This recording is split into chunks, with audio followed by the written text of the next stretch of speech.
एक और इतना बड़ा घोटाला है जिसमें हजारों करोड़ रुपया जो है सरकार में बैठे लोगों ने खाया, जिसमें चीफ मिनिस्टर भी शामिल है।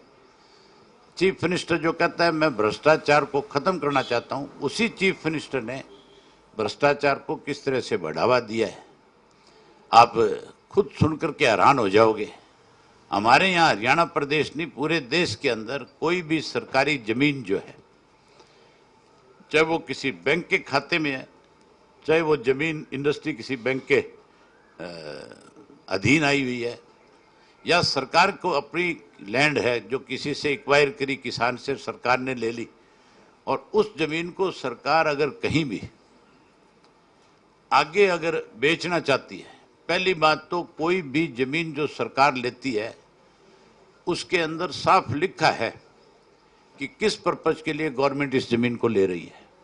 चाहे वो HSIDC डिपार्टमेंट ले उसको, चाहे हुड्डा ले उसको, चाहे गवर्नमेंट का कोई अन्य डिपार्टमेंट, चाहे पब्लिक हेल्थ ले, कोई मार्केटिंग बोर्ड ले, कोई एग्रीकल्चर सेक्टर के लिए ली जाए, हर जमीन का पर्पज लिखा जाता है कि इस पर्पज के लिए इस लैंड को सरकार जो है किसान से लेने जा रही है।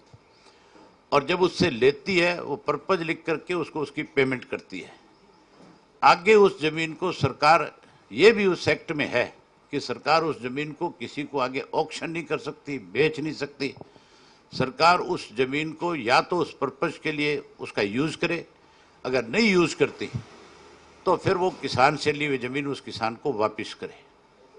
ये एक्ट के अंदर है। लेकिन इन्होंने उस एक्ट की भी धज्जियां उड़ा दी। जो कानून बनाए हुए हैं उन कानूनों की धज्जियां उड़ाते हुए 2016 के अंदर एक 2 एकड़ का प्लाट था HSIDC का, उस प्लाट को इन्होंने हुंडई कंपनी को दिया, और उसको जब दिया गया, जब उसकी ऑक्शन की गई तो वो बिका था 288 करोड़ रुपए का, जिससे 288 करोड़ रुपया सरकार को रेवेन्यू आया था।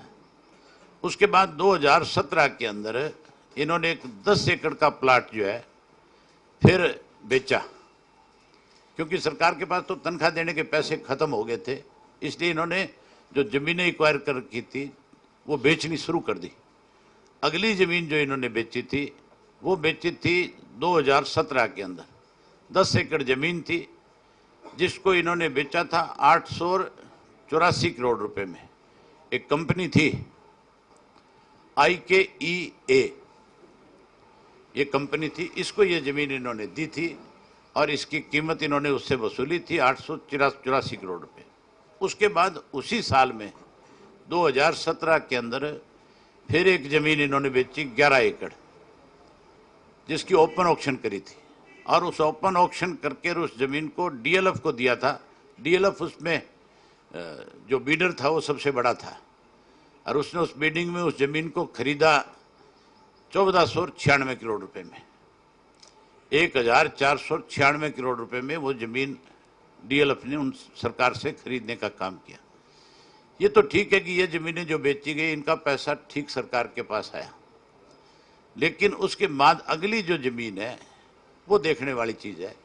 आज गुड़गांवा के अंदर, गुड़गांवा भी नहीं, बहुत सारे, गुड़गांवा है, फरीदाबाद है, और बहुत सारे सिटी है जिनमें इस लॉकडाउन के बाद 30% जो है जमीनों के रेट बढ़े हैं।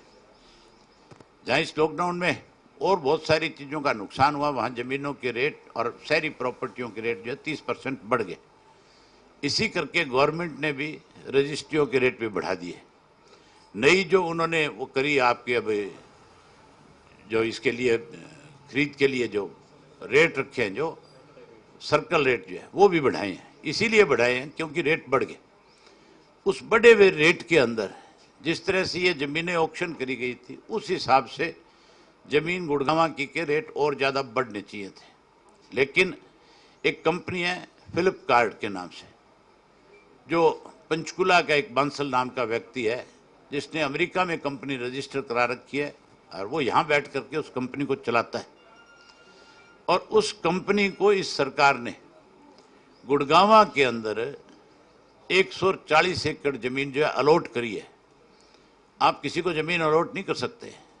आप सरकारी जमीन की बाकायदा तौर पे अखबार के अंदर ऐड दोगे, आप उसको ऑक्शन करोगे, ऑक्शन की डेट रखोगे। ऑक्शन के अंदर भी मिनिमम एक शर्त है कि 3 कंपनी उसकी बिड के लिए आए, और जरूरी नहीं है कि आप 140 एकड़ कट्ठी लैंड का ऑक्शन करो।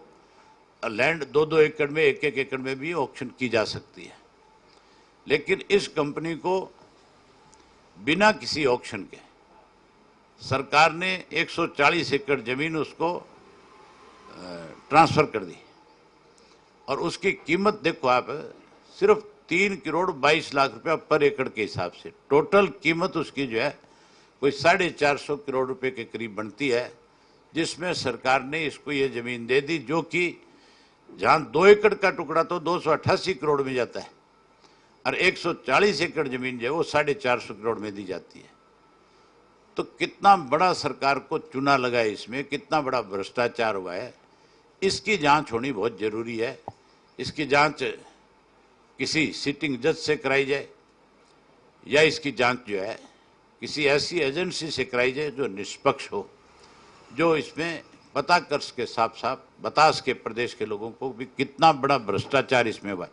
इसमें हजारों करोड़ रुपए का लेन देन है, ये कोई छोटा सा मामला नहीं है। और इसको भी जो जमीन दी गई है वो सारी इसलिए दी गई है कि वो वहाँ पे सारे के सारे सेलोज बनाए, उसके साथ बड़े बड़े गोडाउन्स बनाए, इस काम के लिए जमीन दी गई।